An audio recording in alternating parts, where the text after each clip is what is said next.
Salamat, nakapasok din tayo.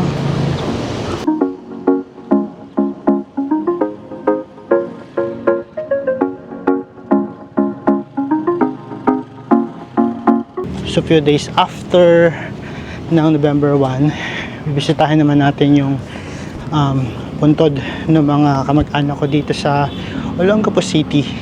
Actually, yung lola ko, ninang, and tito ko. At sobra. Kanina pa ako naliligaw. Pagpunta ko dito, naligaw ako sa pagsakay ng jeep. So dalawang beses ako sumakay ng jeep. Tapos pagbaba ko dito, sabi ng mama, kakanan daw ako, tapos meron daw shortcut. Awa ng Diyos, may shortcut ako, naligaw na naman ako. So alam mo yun, dapat kanina pa ako dito. Dapat kanina pa ako nasa puntod, pero hanapin ko pa sila. Wait lang.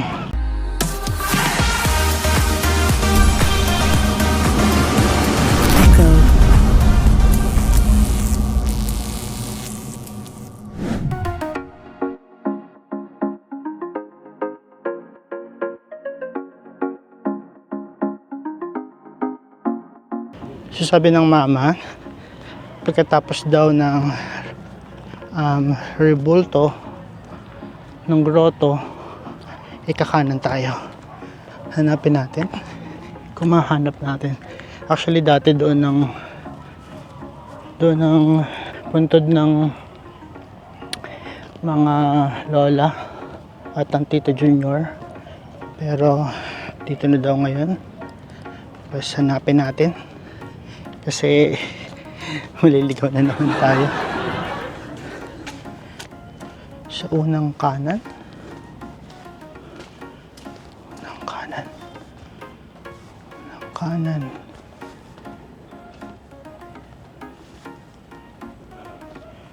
Hala, saan dito?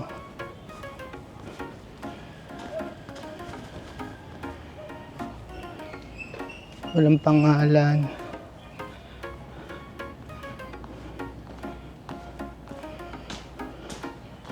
Siguro yung pinakabago.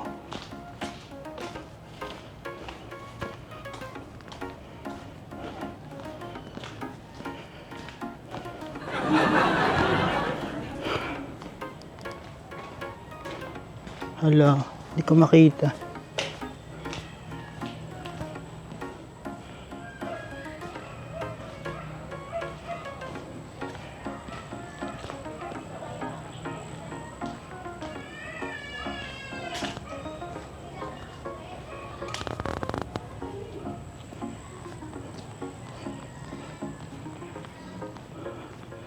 So unang kanan, wala dito.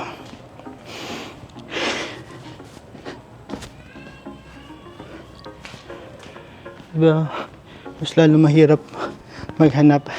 Ganun din ba kayo dati? Hirap maghanap ng puntod ng mga kamag-anak pag first time yung pupuntahan yun.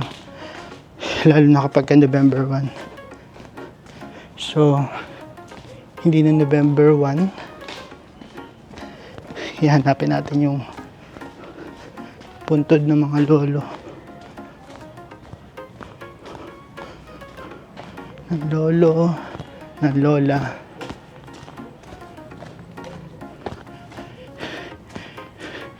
Si mama pa yung nagbigay sa akin ng direction. Mama hindi maano sa direction. Sa part naman na to, gusto kong ipakilala sa inyo yung mga nakasama ko sa pagbablog nung nasa Bataan tayo. At sa Gunita part 1, ito si Marjorie. Siya yung nagbigay ng direksyon na pwede tayong mag-vlog sa sementeryo. Ito naman si Kuya Dexter, sobrang nakaka-inspire din yung prinsipyo niya pagdating sa pagpapatawad. Kaya saludo ako sa iyo, Kuya Dexter. At syempre nakakatawa tong mag-asawa na to. Si Kuya Boyet at si Ate Virginia. Una, hesitant pa sila actually magpa-interview sa akin, pero go sila naman after na At syempre si Ate Erlinda, gano'n din siya, una ayaw niya pero umukay naman siya sa huli. Thank you po Ate Erlinda, and, yun, thank you po sa pagpayag na ma-interview kayo, at syempre naging mas makulay yung pagvo-vlog natin sa mga makukulit at mga sa inspiring na mga kwento ng mga millennial na mga bagets na 'to. Si Joshua, si Angelo, at saka si Res. Thank you guys. At syempre si Jane. Si Jane, isa din yung kwento niya sa nakaka-inspire about sa pamilya at sa magulang, to be exact. Sana mapanood nyo yung vlog natin na Gunita Part 1. At syempre, si Ate Elsa, isa sa mga dahilan kung bakit dapat natin gawin tong vlog na to, kasi siya sa mga kailangan bigyan ng boses. Kaya guys, please, panoorin niyo po ang Gunita Part 1. Wala talaga. Hindi ko makita. Isa na lang. Hanap pa tayo.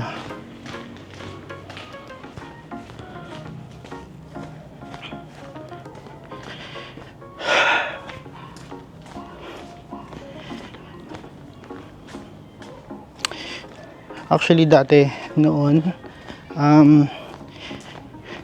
hinahati namin yung katawan namin. Minsan pupunta kami dito sa sementeryo, sa sementeryo, dati talaga sa sementeryo kami sa Bataan. Mga bata kami kasi doon yung mga lolo namin sa father side. Pero nung nawala na ang mga lola at ang Tito Junior, dito na kami nalipat, at usually dito na kami November 1. Then minsan pupunta din kami ng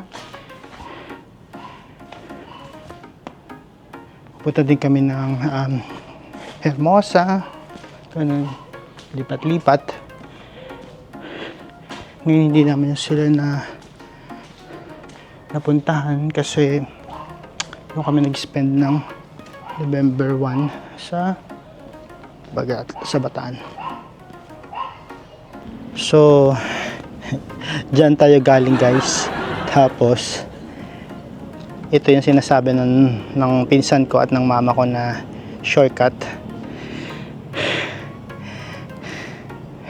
Pawis na ako. Finally nakita na natin.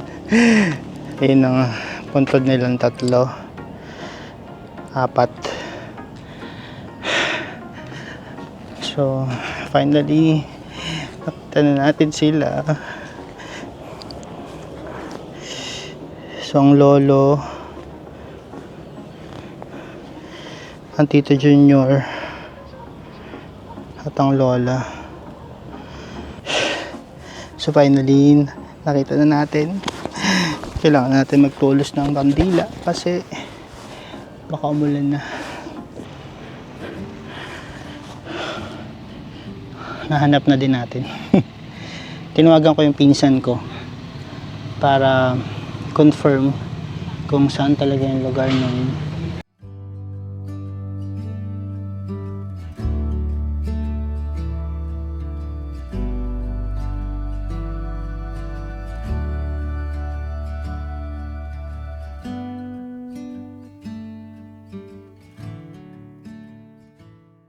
ano yung core memory ninyo bilang kabataan ninyo kapag ka nagpupunta dito sa puntod ng mga kamag-anak nyo na mayapa na.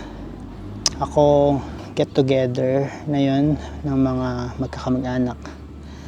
Isa na rin yun sa mga way para magkita-kita kayo. Lalo na kapag iba nasa probinsya o kaya naman iba nasa city na nakatira. Tapos dadalawin yung mga kamag-anak na namayapa sa probinsya. Ako personally, sometimes yun din talaga yung time na nagkakita-kita kami magpipinsan, lalo na doon sa Bataan. Kasi mga bata kasi sa akin yung mga pinsan ko na yun. Alam mo yun, pag bata ka, nangunguha-nguha ka pa ng mga kandila. Tapos ipunin mo, babalutin mo, i-mold mo siya para siyang bola, ganun. Okay naman, i-recycle mo para maging panibagong kandila ulit. Pero ngayon parang feeling ko hindi na ganun yung trip ng mga kabataan. Siguro dala na lang din ng naging modern na sila, na naging hindi na nila, ayaw na nila yung ganun trip. Parang mas gusto na nilang maglaro ng mobile games kaysa mag-ipon ng mga kandila. Nakakamiss lang din yun kasi yun talaga yung tradisyon noon, pero syempre iba na yung panahon ngayon. Tapos ang good thing na lang din, maaga kayong umalis sa puntod, mawawala agad yung mga bulaklak na dinala mo, kaya yung mga kandila na dinala mo. Pero ngayon medyo okay na kasi andyan pa rin sila hanggang ngayon. Honestly, 2 years ago namatay ang lolo, hindi ako nakapunta sa libing niya dahil nasa Germany ako noon. Hindi din ako nakapunta last year nung nagbakasyon ako kasi may mga dapat asikasuhin. Binalak ko pero wala talagang way. Kaya ngayong year na to, after a year na may chance na pumunta dito, huli man daw at magaling. O sige, huli na lang, huwag na yung magaling. Huli man daw at huli. Kung gusto may paraan. Kung ayaw may dahilan. Pero yun. Sige, mamaya na lang tayo mag-usap kasi kakausapin ko muna sila. Kasi kinakausap ko yung lola ko, lalo na yung lola ko. Kasi lola's boy ako. Kapag may mga hinaing ako sa buhay, kapag may mga gusto akong sumbong, okay naman pag di ko kaya, hindi ko na kaya. Si lola yung sumbungan ko. Siya yung tagapagtanggol ko.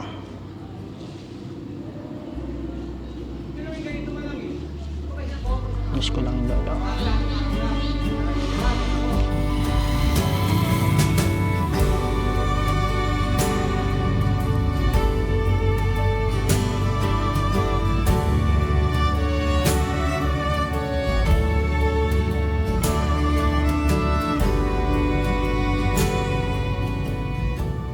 Noong una, hesitant ako na mag-content tungkol sa ganitong topic.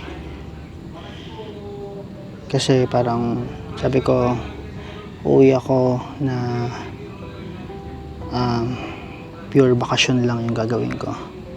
Pero sabi ko, isang way na rin to para ma-remind ko ulit sa mga kababayan nating mga FW yung tradisyon natin na ginagawa dito sa Pilipinas, lalo na kapag matagal sila hindi nakauwi dito sa Pilipinas.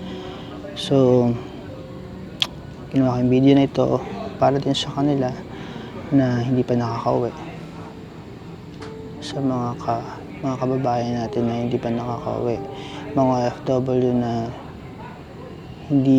walang kakayahang umuwi every November 1 para i-celebrate yung araw ng mga patay kasama ng mga kamag-anak nila, madalaw yung mga kamag-anak nila at mahal nila sa buhay na mayapa na.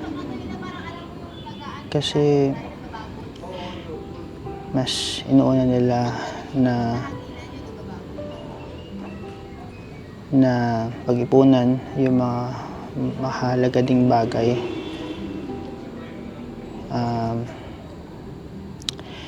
Para sa inyo tong video nito, para po sa inyo tong mga kapwa kong FW na lumalaban sa buhay. Pinagdadasal ko din yung mga kamag-anak ninyo, mga kamag-anak natin na wala na dito, na sana tinitigyan nila tayo sa langit, sana tinitigyan nila tayo sa araw-araw, na nakikita nila na ito paano proud sila sa atin. O kaya naman, pag nahihirapan tayo, nandyan sila para malalay sa atin. Protektahan tayo. Katulad ng lola ko.